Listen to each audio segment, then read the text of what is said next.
अस्सलाम वालेकुम नाजरीन, मैं हूं शाहजाद मलिक और मैं लिखता हूं कॉलम पागल खाना। आज नागज़ीर डिजिटल के प्रोग्राम पस पर्दा में हमारे साथ मौजूद हैं जनाब सैयद दिलावर हुसैन बुखारी साहब। आज हम एक इंटरनेशनल मौजू पर बात करेंगे।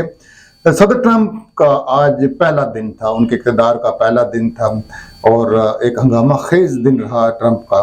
उन्होंने आज कई एग्जीक्यूटिव आर्डर्स जो पिछले सदर के साथ बाइडन साहब के थे उनको वापस लिया और वो पेन जिनके साथ बाइडन साइन करते थे उन पेन को भी उन्होंने बेतौकीर किया और उन पेन की भी एक तरह से बेकदरी की।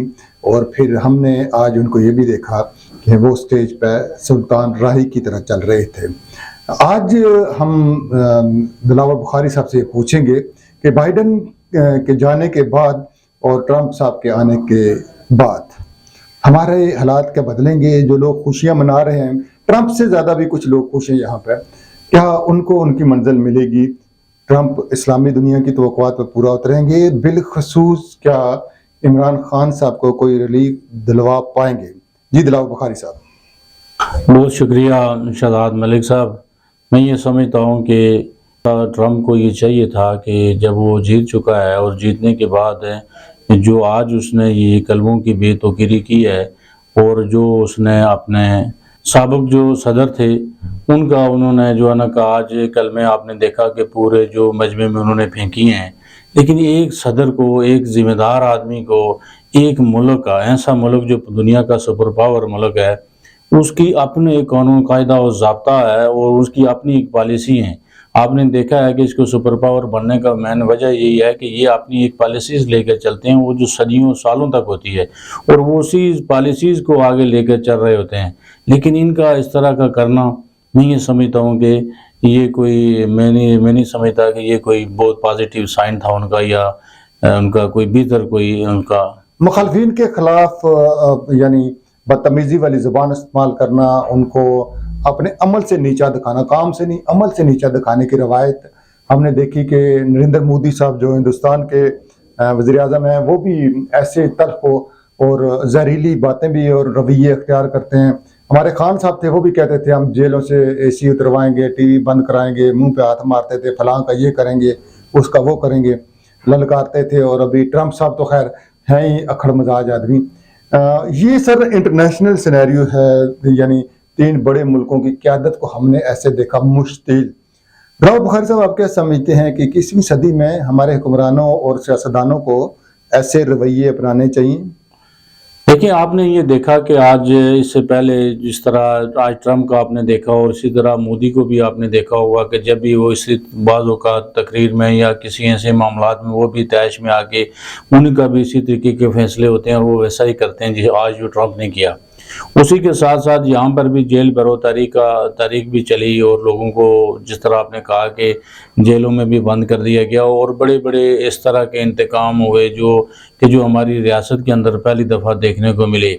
दूसरी बात जो थी कि यहाँ पे जो बेतौकीरी होती है, देखें एक सियासतदान जो होता है वो एक बड़ा ज़िम्मेदार आदमी होता है और वो भी किसी सियासी पार्टी का हेड हो तो उसको तो बहुत दिन ज़्यादा ज़िम्मेदार होना पड़ता है, इसलिए कि वो पूरी पार्टी को, पूरे सिस्टम को रिप्रेजेंटेटिव कर रहा होता है, उसके लिए बहुत ज़रूरी होता है। ट्रंप साहब वहाँ पे मैं एक और सवाल भी पूछूंगा बुखारी साहब कि ट्रंप साहब अपने जो वहाँ पे नेबरिंग कंट्रीज़ हैं उनको भी ललकार रहे हैं और उनकी बातों से यूं लगता है कि जैसे वो किसी फिल्म का कोई एक्टर बोल रहा है। क्या किसी मुल्क के सरबराह की बातों से लोग आज़ाद हो जाते हैं? उसके सिर्फ कहने से क्या सरहदें बंद हो जाती हैं? उसकी सिर्फ बात करने से क्या दीवारें बन जाती हैं? और ट्रंप के सिर्फ एक बयान से, एक तकरीर से क्या इमरान खान साहब हमारी अडयाला जेल से आज़ाद हो जाएंगे? अदलिया के फैसले रिवर्स हो जाएंगे सर? नहीं, ये देखिए हमारा अल्हम्दुलिल्लाह पाकिस्तान एक ये एटमी पावर है, एटमी क़ुव्वत है, एक हमारा मुल्क है, ये पूरी दुनिया के अंदर एक मजबूत मुल्क है अल्हम्दुलिल्लाह। ये कैसे मुमकिन हो सकता है कि कोई ऐसा पावरफुल मुल्क किसी को ये कहे और हमारा कोई किसी को सज़ा माफ़ हो जाए? ये ऐसा नहीं, हरगिज़ नहीं हो सकता। हमारी अपनी एक सिस्टम है, हमारे अपनी हुकूमत है, हमारा अपना कानून है, हमारा आइन है, हमारा अपना दस्तूर है। इसके अंदर तो कोई किसी दूसरे आदमी की तो मुदाखलत का तो सवाल ही नहीं पैदा होता। اگر وہ کرے گا بھی تو میں یہ سمجھتا ہوں کہ یہ ہمارے ملک کی بے توقیری ہوگی کہ کسی کے کہنے پر، کسی کے پریشر پر کوئی ایسا فیصلہ کیا جائے تو۔ امریکی صدور جتنے بھی ہم نے دیکھے سر پچھلے 30-40 سالوں میں ہم نے دیکھا کہ وہ پاکستان کی سیاست میں کھلم کھلا مداخلت ضرور کرتے ہیں، بعض کا تو وہ پرسنالٹیز کو بھی، جیسے امریکی صدور جو تھے وہ ضیاء الحق کو پالتے رہے، پھر مشرف کو انہوں نے بڑا سپورٹ کیا، جو ڈکٹیٹرز تھے ہمارے، ابھی وہ خان صاحب کی بات کر رہے ہیں۔ یہ لوگ مسئلہ کشمیر پہ کیوں نہیں بولتے؟ ان کو کشمیریوں کا خون کیوں نظر نہیں آتا؟ یہ پاکستان کے اصل مسائل، جو پاکستان کی غربت ہے، جو یہاں ہمیں تھریٹس ہیں پڑوس سے، جو یہاں کی دہشت گردی ہے، اس کے خاتمے کے لیے کردار کیوں ادا نہیں کرتے؟ میں یہ سمجھتا ہوں کہ اگر کشمیر کے اوپر بولتے، یہ اگر انڈیا کے اوپر جو ہے نا اس کی دوستی کا جو ہے نا اس کی دوستی کو مضبوط نہ کرتے تو آج کشمیر آزاد ہوتا۔ اور کشمیر کی آزادی کے اندر جو مین مشکل ہے وہ یہی بحرانی قوتیں ہیں کہ جو ہمارے اوپر مشکلات کا باعث بنی ہوئے ہیں، جو ہمارا پشتیبان پاکستان ہے، یہ اس کے سے بھی زیادہ پریشان اس لیے ہے کہ اس کو انٹرنیشنل اتنا پریشر دے دیتے ہیں کہ جس کی بنیاد پہ کشمیر کی جو بات ہے وہاں کی وہیں رہ جاتی ہے۔ میں یہ سمجھتا ہوں کہ ان یہود اور انود کا جو لوگ ہیں، ان کے ساتھ اگر امید وابستہ رکھیں کہ یہ ہماری کچھ مدد کریں گے یا یہ ہمارے لیے کوئی انصاف پیدا کریں گے تو یہ حماقت ہے۔ جی بہت شکریہ دلاور بخاری صاحب، آپ نے بجا فرمایا کہ اگر ہم یہ امید رکھیں گے پاکستان کی بہتری کے لیے امریکہ کوئی کردار ادا کرے گا، سوال ہی نہیں پیدا ہوتا۔ البتہ ماضی ہمیں یہ بتاتا ہے کہ فتنوں کو پالنے کے لیے، انتشار کو بڑھانے کے لیے، پاکستان دشمنوں کی مدد کے لیے امریکہ اور امریکہ کے کئی غیر سرکاری لوگ بھی اپنا بھرپور کردار ادا کرتے رہے۔ پاکستان میں عدم استحکام پھیلا، پاکستان میں افراتفری جب بھی ہوئی تو امریکہ کا کردار اس میں لازمی ہوا۔ لہٰذا بخاری صاحب، ٹرمپ کی جیت پہ ہمیں خوش ہونا چاہیے؟